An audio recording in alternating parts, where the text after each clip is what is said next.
Il est un proverbe de la Bible qui dit ceci: « L'homme fort qui dompte son âme vaut mieux que le guerrier qui conquiert des villes. » Et c'est vrai, nous possédons en nous une passion profonde qui nous entraîne parfois et domine la raison, qui nous porte à prendre des dangers inconsidérés.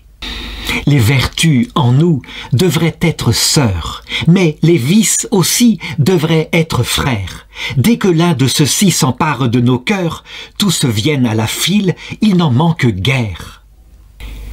Quand ces vices ne sont pas contraires, eh bien, ils peuvent habiter ensemble sous le même toit en nous. Les vertus, quant à elles, rarement on les voit, toutes en un sujet éminemment placé. Se tenir par la main sans être dispersé.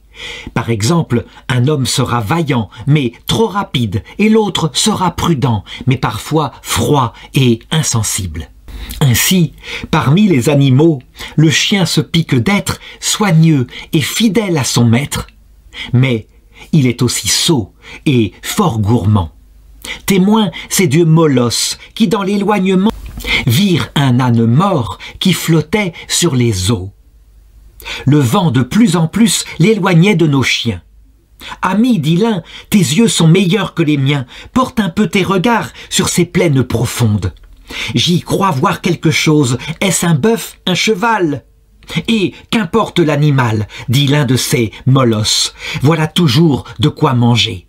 Le point est de savoir, car le trajet est grand, et de plus il nous faut nager contre le vent. Donc buvons de cette eau, notre gorge altérée en viendra bien à bout. Ils se mirent donc à boire pour vider la rivière. Ils perdirent vite l'haleine, et puis la vie, ils firent tant qu'on les vit crever à l'instant. L'homme est ainsi bâti.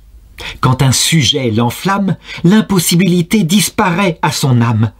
Combien fait-il de vœux, combien perd-il de pas, soutrant pour acquérir les biens ou de la gloire.